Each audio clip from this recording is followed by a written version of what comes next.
Oh no. Another review where the Psycho Icon Vault voters win again. Oh, this one is gonna be rough.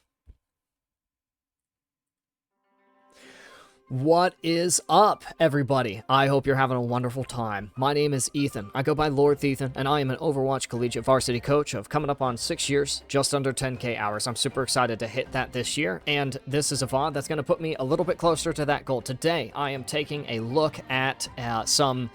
Oh, what is this actually? This is some Diamond Masters level tank gameplay. This is from a player, I believe it's Neks. This is going to be funny, by the way. This is going to be a whole bit throughout the whole video, but I believe it's Neks, formerly Neks, also known as Lip, goes now by Margrave, and the whole joke is if I... You guys gotta not change your battle tags and usernames for me. Hopefully I'm right that it's Neks, because I wanted to take a look at this code in particular, and if it isn't, then Margrave, just let me know. I guess we'll do another VOD review, and this one will just be for kicks and giggles here. Guys, Margrave mentions in their notes, so I just refreshed my page instead of heading to player POV. There we go. Margrave mentions in their notes, hey, I saw some of your YouTube videos and tracked down your Reddit post where you market your free VOD reviews. Oh, that is a scary digital footprint that I have left there in that sand. I really like your commentary, and if possible, would appreciate your help. Well, thank you, by the way, for the compliments, and thanks for discovering me via the YouTube algorithm and sticking around for a little bit. They mention, I'm Margrave, which I believe, again, was formerly Snacks. Neks, there we go. Used to be a 4.1 to 4.3k Rhine Winston Doomfist player in Overwatch 1, and just came back after I quit years ago. I've hit Masters for all queues, but tank and struggle with adjusting to solo tanking. Sorry, have hit Masters for all queues except for tank, and struggle with adjusting to solo queuing. I'm currently Diamond. I fear that I might be too fast and expect too much from my team, becoming a resource drain instead of working on what I have, that I've compensated by becoming a Wrecking Ball main. That is to say that, Wrecking Ball shouldn't really be resource-intensive from his support players in particular. My goal is just to get back to GM. Here's the code. I understand that the offer is no longer available. Thanks either way for the videos. Dude, no, thank you. And I appreciate you guys always for submitting replay codes, throwing those my direction, and sharing the questions, the inquiries, and quandaries that you guys struggle with. So, with that out of the way, let's take a look and see what there is to remark on. I've already taken a little bit of a peep at this one beforehand, and the comment that I'm going to make here is on the rocks. I don't really like them, actually. Pretty much across the board, actually, we're going to rarely see rocks on the Sigma. That one on the Doomfist, I think we were really lucky that actually you might have been able to hit him if that rock, even if he hadn't died. But the main premise is that going to be, there's really no one to follow up on. You are the one who would have to follow up on these rocks, and they're not landing, or at least if they are landing, they're onto targets that you can't follow up on or don't have additional pressure against. Swinging a little bit wide there makes too little sense to me. Barriers up a little bit, and here again is an instance where we kind of Saved by the Bell kind of style accretion there that the Doomfist happens into, but that isn't really planned or marked for him. It would be nice to have the rock. I actually don't know how that rock doesn't hit that Vendetta there, but in a previous fight we had seen that it would have been nice to have the rock for the Vendetta. Might be nice to have it for the Doomfist here, although bear in mind that with his power block, any damage that you do to him, even during a stun with his power block, will charge him. So all it takes is one Hypersphere and a rock to empower his next punch there. Would have been nice to hit that one on the Vendetta, but we swung too wide. We're too out in the open, and we've also... Yeah, you want to talk drain on our resources. I actually don't even know necessarily what our shield has been being used for, but it has been draining. There's our Hypersphere and our rock, and as we can see, he is he empowered? Oh, he might not be empowered. Oh, okay. Maybe I was mistaken. And that's actually really nice. So that ends up being a nice stun. And that's kind of the premise, is as long as you have a reason for using the rock instead of just yeeting it out because it is supplemental damage. I hate that rock, by the way. You're trying to do the really hard thing. And honestly, at this point, I want to go to the overhead. We're not going to pause and rewind and look at different angles. This one, that's something I kind of reserve for some of the longer, in-depth VOD reviews that people book. But look at our formation and how it shifts here. Look at our control over the objective. the map that we can actually reasonably accomplish anything with. Look at our Hanzo being isolated, our Cat being confused, our Kiri not having anywhere to TP safely to. We'd actually TP'd out into our team because we're backing up. Our formation is compressing. We're slamming into a wall, and instead of being up here where my Kiri could TP, take the corner, and help deal with the Ashe, we end up not having any good links, so we TP backwards into Doomfist's line of sight, who isn't stunned because we tried to rock way too early and for not any significant reason, right? So again, that's going to be what, oh my goodness, scary music here. That's going to be what follow-up can I accomplish with this accretion? What playstyle am I trying to interrupt? What space am I trying to control? What timing am I trying to abide by, right? You should have a matrix of reasons, not just one, but a whole set of reasons to do any one thing in Overwatch. And I think that the commonality between all of our accretion casts here is that they're just a little too early on the timeline.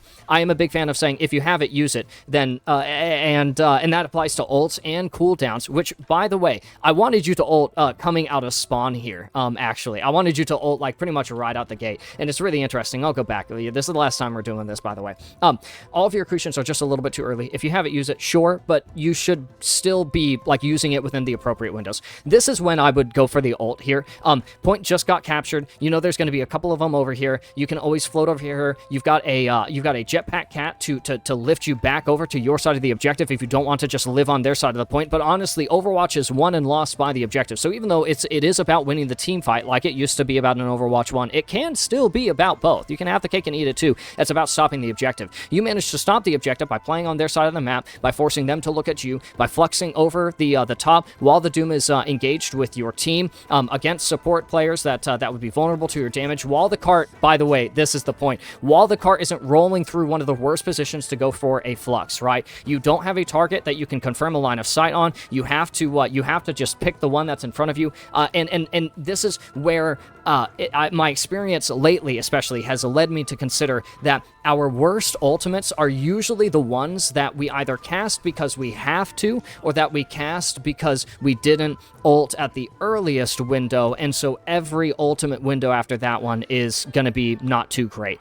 Traversing here through castle is a little bit unlucky. I would at least contribute towards point presence and make sure that this objective is stopped from moving as long as possible. All of this time here spent walking back to spawn, resetting for the next fight. I understand the ideas behind it, but again, the point, the Overwatch is won and lost by the objective. Now we get into the real meat and potatoes of this VOD review, proverbially speaking here. The Wrecking Ball gameplay is going to be an absolute joy to watch. The reason that I know this is because I looked at some of the other replay codes that this player had sent me, trying to figure out, wait, which one is the name of this player? Is it Neks? Is it Margrave? Is it, you know? So I had to go through the VODs and be like, okay, which character, which player is in all of these? And it was Neks, I think. So hopefully I'm right.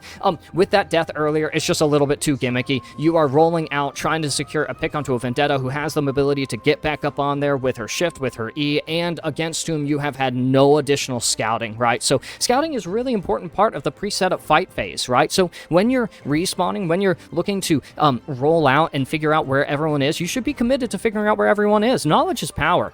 This is funny. Every time I VOD review, I see something that I've never seen before. Did you guys see that? Hold on, we're going back this time. This one, no, this one's actually funny. I've never seen this before. Hello? Hello? And this is why I love Wrecking Ball, is I feel like Wrecking Ball is a celebration of this incredible physics engine that Team 4 had built in 2016. Huh? As I was saying, the absolutely incredible physics engine that Team 4 had constructed in 2016 under the leadership of Jeff Cap. I've never seen that before, bro. That is hilarious that happens. And here as well, I think it's a little too gimmicky. I don't really care for the shield proc here as well. And also, dude, just shoot him. Just shoot the Zenyatta there. You take so much more damage bumping him into a wall, trying to get funky on the Wrecking Ball tech. I understand the importance of using our abilities, and I'm so sorry. I'm going to say something so incredibly rude here. The Wrecking Ball playstyle that I'm seeing, that I've seen so far, right? Which is the grapple, go for the 50 damage hits, look for pile drives, and you know, kind of get a little techie with it. It reminds me of the way that my champion tank rated player plays Wrecking Ball in our matches or scrims, where he has no options. The team is fumbling at every opportunity. He has nothing else to do, no idea what else to do, and so he just exists on Wrecking Ball and tries to get techie with it, because if he doesn't get techie, he thinks that they're going to counter him, when really, you just need to grapple up onto the walls, go for big PDs, and knock people around, roll through and back through, flip the map, take their side of the point, stop the objective from moving, and pull out your guns as well, right? So when it comes to Wrecking Ball, don't just do the tech. It's about all of his kit, right? Fly up into the air and pretend you're Pharah or Freya for a little bit and rain hellfire down from your machine guns. Go for the slam to disrupt the doom punches, right? Knock the vendetta away from the angle, but absolutely also then be ready to roll back and hit the Doomfist away from the punch that he's going to land against you that knocks you into the well, right? I really don't like this, by the way. Our pre-fight setups, like I've mentioned, are already a little bit on the wonky side of things. I would have us setting up over here, right? Or hanging out Christmas tree ornament style, hanging out and waiting to see which person is going to walk under so that I can PD them and just really quickly either get this pick or force some really important cooldowns. Get them to apply the Discord onto me. Don't let, distract the Ashe from being able to throw the dynamite up there onto you. It only hits you anyways, right? So, hey, what's the worst if you force it out from her down there? We give up so much map control, so much time, all for a slam on the Mercy to roll back into the core of our team, proc adaptive shields from, I don't actually even know how many that was. Hold on.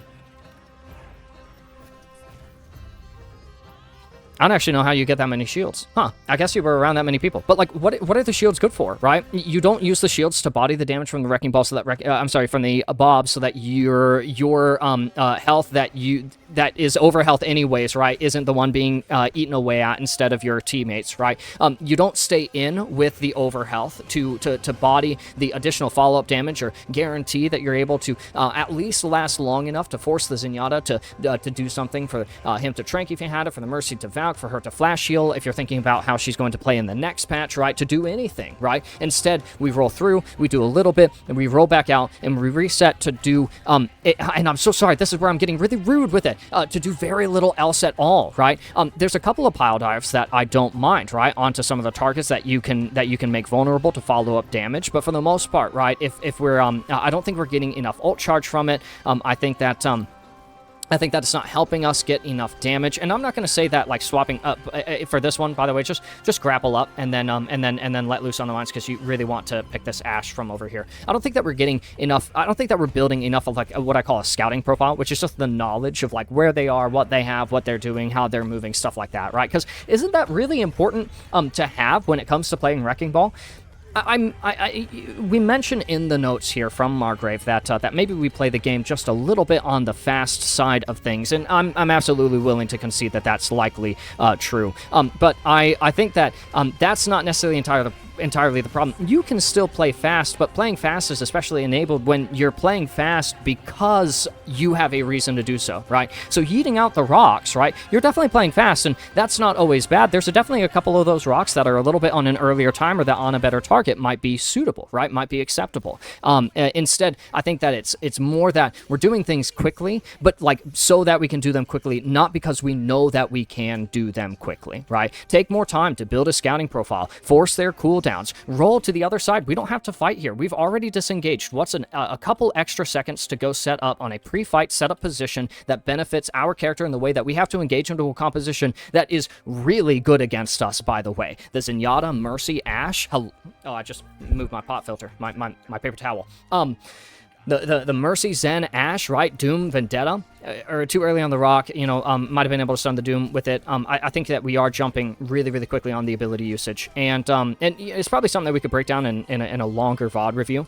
Really unfortunate as well. I would just turn and eat the damage from the Bob there just a little bit earlier. You probably still end up dying to the Vendetta. And honestly, by this point, enough disadvantages have kind of encumbered your team that you guys are going to have very hard choices. But part of the reason that they roll into that third point finish with a minute 46 on the objective is because you have this character who can have an operating health pool of like, isn't it like dozens of thousands of health that you can actually have on the Wrecking Ball? I jest, but you stack some of these abilities, right? Like the adaptive shields. So let's say you have a Lucio and you've got the sound barrier. Let's say you also have, you know, Juno Ray or Mercy Tether, and you've got healing uptime on top of all of that, right? You really do have an operating health pool of like thousands, effectively thousands upon thousands of health, and we're not using any of it to deny objective progress, right? Now, this is what we're going to look for on the reverse of this. Oh, I hate rolling out with the adaptive shields. I'm known to say, and this is the first time I've said it, but honestly, this is going to like go without saying, and definitely check out some of my other videos, although you actually already have Margrave, and I'm so thankful for that, it's always better in. It's always better in than out. So instead of rolling out back towards our core, we should be really looking to roll in with the adaptive shields. It buys us the time and the space and lets us body the damage, right? Here we're getting a little bit too techy. I like the Doom helping us out there, getting a little bit closer to where we should be. It would be a lot easier to roll in. Where am I? Take the hello, take the Discord from the Zenyatta, roll past him, right? Let him lose the mark, and then grapple up here, get a PD on the Ashe, right? And then finish her off with the guns, or at least force them to play differently, right? The Doom would turn around instead of being able to just punch back into you. The Zenyatta wouldn't be able to reapply the Discord orb for 6 to 7 seconds, right? And we wouldn't be brawling a Doomfist and being forced to shoot a Mercy to deny a revive that we don't even manage to successfully accomplish in a choke point, which, by the way, said it before in my other VOD reviews as well, but a choke point is just like the worst place to spend any amount of time in Overwatch. And I'm so sorry, Margrave. I'm such a picky freak. We're doing it on Wrecking Ball. You're spending time, Margrave, you're spending time in the choke as a Wrecking Ball. I don't need to quantify that for you. You already reached the heights of Overwatch. Oh, scary. That's fine. You know, we don't have them scouted, but that's also what I'm talking about, right? Like, we're jumping on the Mercy instead of like setting up. I actually like, by the way, I really like every time like you give shields to your allies. I think I always appreciate when ball players give me a little bit. I actually like that. That was an okay piece of tech for me, because you don't need to get a pick, right? But all of these other instances, it feels like you're really trying to go for picks when really you just need to be disruptive, right? Roll through, get a PD, but you're doing it on scouting. What cooldowns have they used? What haven't they used? Who is my threat? Who's going to boot me? That's really nice disruption. It's a little unfortunate because you help the Vendetta just a little bit, but you also set up your team to follow up on that, or you set her up to be followed up on by your team here, right? Oh, I don't like that grapple, but this is fine. You have to grapple higher, and then also doing the grapple and then the space bar so that you can like be on top of them. I think is maybe you're not wanting to be too predictable against the Roadhog there, but he did just go for a hook, and honestly, you getting hooked by a Wrecking Ball is not a bad thing, especially if you haven't. Anyways, moving on. The other thing about this is again, this exemplifies what I'm talking about. It's not again that you're being too fast for your team. I think that you are actually just trying to play too fast for the conditions that need to be met for you to win these fights. That is a rabbit hole, by the way. But you have a better minefield if you just take your time to set up a better minefield here, right? If you can play on this side, up on this high ground, tether to this point, right? Again, around this wall, on this corner, right? Roll around and through this Ashe, right? I think that those are arenas where ball is a lot better, a lot more effective, a lot more free, right? I mean, you are sitting on the low ground in the middle of the open, shooting a Mercy. That's actually a really nice kill, by the way. I have no complaints about that. But I hope you understand kind of my point. Don't borrow the Hog here. You don't have to. This is actually an instance where I'm like, you can get gimmicky with this one. What are we gonna do here? This is a bad idea. I don't like that. I don't like that. I don't like using our grapple. You, Margrave, you are sitting here staring fate dead in the eyes and saying, yeah, make your move, God. And you force God to play its hand there for a minute, find that pick onto the Wuyong, but you absolutely deserve to get hooked by the Hog who expects you to chase him off the well after you use grapple, right? I think you should be dead here, which is especially tragic because you are so close to your ultimate. Remember, 80% is when we're thinking about building our ult and using our ult, and I don't think that's our best ult cast as well, by the way. I understand looking to do things as quickly as we can. If you have it, use it, right? But if you have it, use it. If you can't use it, find a reason to, and if you can't find a reason, then make one. And I think you skip a couple of steps in that process. Did I say that earlier, or was I saying that in the Charles VOD review? Either way, I think it's a little bit pertinent here. I'm glad that you guys have managed to cap this. I think that this is really good. And oh man, I would body block that actually. I would sit there and like and body block them, sit there and prevent them from being able to leave and take the pin from the Reinhardt there.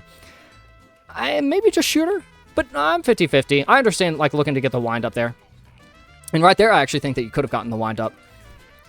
Good disruption. Now be ready to roll back through on the high ground. Don't PD this, though.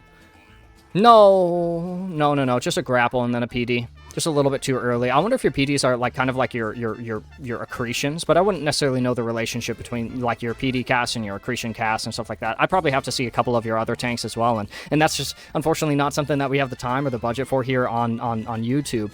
It's why guys, it's fair to recommend booking these long VOD reviews where we can really go in detail and examine this stuff. Trying to get a little bit of tech, but all we need is pressure, disruption, right? See how the Mercy Valks are like right as she gets PD'd, and part of the reason for that is she just built it, right? But you could also probably get a Mercy to Valk as soon as you PD her, right? Apply a little bit of pressure, force them to make decisions, play a little bit differently, and go from there. I would have loved to see a boop on that one, but I think that you actually have to like really know some excellent wrecking ball movement in order to get away with that. I'm sure we would get to see it in like literally any future competitive session from old Margrave here. This is all fine, by the way. That was disruptive enough. You got your picks rolling back through if the team is losing the choke. You know, no big deal. There's definitely a lot more that we could talk about, and plenty that we're missing here. Yeah, just a little bit too early on the timeline as well. I like that you're paying attention to the whole battlefield here. It looks to me like right now, you have a really good eye. Yeah, roll through. You have the adaptive shields. Like, how much health do you have? Your maximum right now is like 1031. Oh my goodness. That's when I wish I could be waking up tomorrow, but I gotta be up at 6:30 instead. So, go do something. Go do something with your health. Like I'm gonna do something with my precious. I can't say that with a straight face, but my time tomorrow. All right.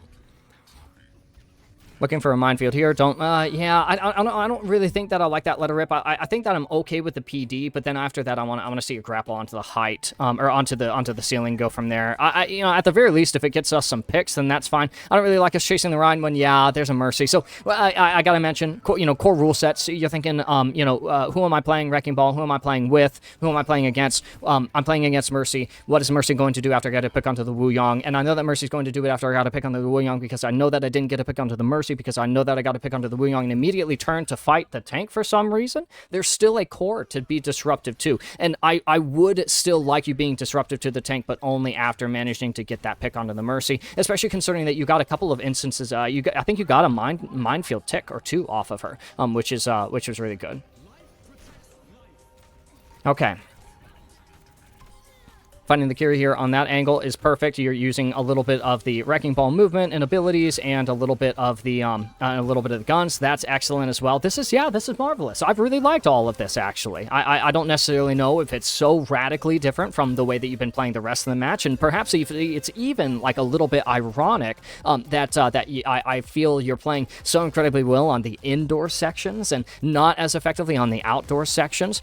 We'll have to see how the defense looks here as well, because I'm looking really for high-value pile drives, rapid ultimate generation, better ultimate deployments, and also objective presence, which I feel like you actually were contributing to that fight. But objective presence is a little bit weird, right? Because if you're thinking about objective presence, you're thinking about your tank on the objective with the rest of your team formatted around him, when really objective presence could also be you disrupting and deteriorating the point presence that they can contribute to. That's a nice PD. I like that. After that, roll in. What are you afraid of? 1125 HP, which is when I wish I would be able to wake up tomorrow morning, sleep in all the way. And you gotta do something with that. You let it mitigate some of that damage. Don't you want big damage mit scoreboard, right? Aren't we all a little bit of a scoreboard? Holy KDA ball, by the way. Oh my goodness. Maybe yeah. No. This is actually proof, by the way. I mean, the winning team here has their tank has 11 deaths, right? That is a really interesting. I don't like reading scoreboard because scoreboard never tells you the story of an Overwatch match. But like, I don't mind reading scoreboard when it comes to like seeing that their tank probably, or their team in general, probably has more objective presence and like participation and contribution than we do, right? So Anyways, roll through them. Don't be afraid. You're on Wrecking Ball. Wrecking Ball is the person, is the character. Sorry, not person. The hamster who plays on their side of the map, gets over onto their side. You know, grabs the megas on their side. You're talking about being a resource drain on your supports and like how that's kind of a concern to you. But I actually, you know what, Margrave, I call your bluff because I don't see you fiending for health packs on their side of the map while limit testing how much damage and aggression and attention and pressure you can take so that your teams aren't having to deal with that. That's what we call point presence. Or maybe tank presence or objective presence or whatever I was saying earlier. At this point, it's getting a little bit late, and I'm starting to lose my mind a little bit. You're not always going to have your best PDs. I'm not going to make a huge fit about it. It's a low-value PD. We really want to be building our ult because we're so close to that 80% mark, and that's where the ult's going to get pretty easy to attain. It's possible that we could have been doing this for a little bit before doing what else we were doing. That's a really nice pick on the Ashe. I would actually go fiend for a health pack instead of... Yeah, that one isn't even a resource drain. That's just, like, not the right call to anchor back to your support against a Winston who is going to be really appreciative of letting you tether onto him. Nice minefield deployment. I actually like that, but again, grapple onto here, grapple onto here. I think that's maybe what you did. Hold on, let me look at this so that I know I'm not fibbing. Okay, hold on. Let me go over here. Oh yeah. Okay. No. You can grapple up. You can grapple up for your minefield deployments. I would play at least a session or two where, like, those are the only minefield casts you're going for. I would just get comfortable with, like, it looks like you're committing yourself to, like, some of the same instances of, like, Wrecking Ball movement and tech and stuff like that, when really you got to be doing things differently every single time, right? Roll through them, roll back away from them, pile drive the Mercy, pile drive the Vendetta, force the Doom cooldowns, force the Rhine to hold his barrier, shoot at the Zen, stuff like that. Do it all differently every single time. Look at this. We're going for the same PD on the middle of the point as we did last time, and we're crutching on the wind-up perk because we aren't doing the movement that is, like, even more intuitive, right? This is the easy, or what we think is the easy movement, but it's like, isn't it actually, like, so forced and counterintuitive, right? Didn't this feel awkward in map? Doesn't this feel awkward to watch when you could be Spider-Man, right? Right? On the rooftop, swinging up and down, feigning for the health packs. When you aggroed my pop filter, my napkin. When you aggroed the Ashe over there, when you pushed onto the Weaver, when you're isolating the Mercy, when you're minefielding in the trajectory of their traversal on the map, those are all moments where you're looking really good. Which again is really funny that we got to see that kind of stuff on Third Point Castle Eichenwald. Oh man, I was part of the reason that I picked this map, that I sifted and combed through those replay views, through those replays to figure out which one was used, so that I would have opportunities to talk about how Eichenwald is such a technical map and people need to stop voting for it. But I also generally have liked the way that you've played. At this point, I only liked this objective on that last round. I didn't care for it as much on Sigma, where you weren't bartering for high ground, playing for space, swinging too wide, stuff like that. And then on second point, but like I would have imagined that. Third point there on the Wrecking Ball on our first round, or second round. Anyways, but like I feel like our second point is so lacking, and that's where the map really gets technical. But like you're on Wrecking Ball to kind of like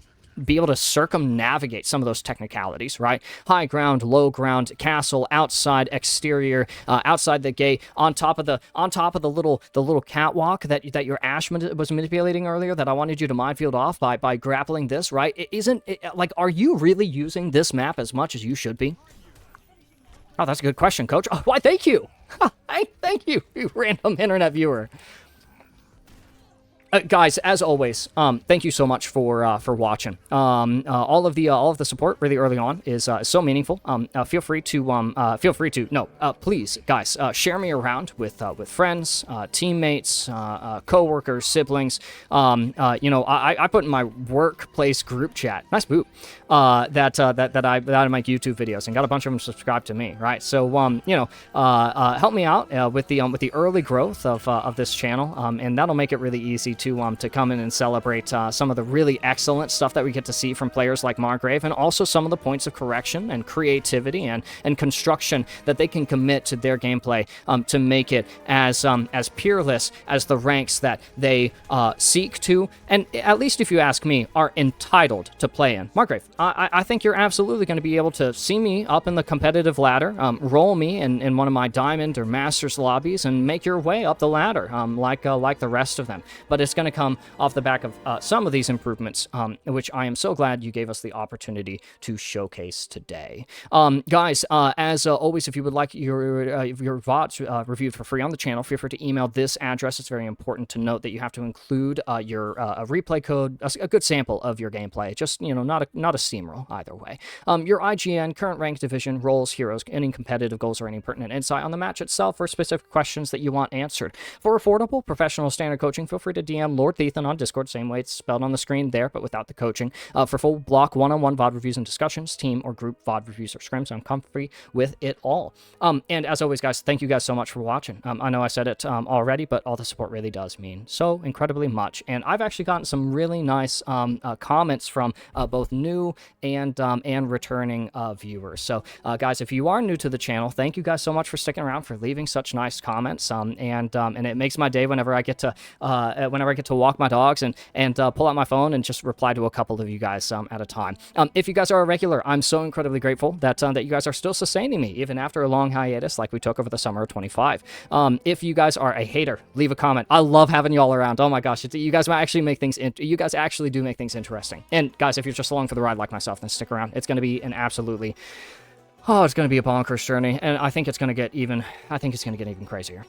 There's no choice but to continue moving forwards, every step taking us further and further towards our futures, which I hope for all of us are bountiful and peaceful and prosperous. But in the meantime, guys, leave a like, a comment, subscribe to the channel, and enable notifications so that you guys can see the instant that new videos premiere. Thank you guys all so much for watching. Remember to be good to each other, be fair to yourselves, and I'll see you guys on the next one.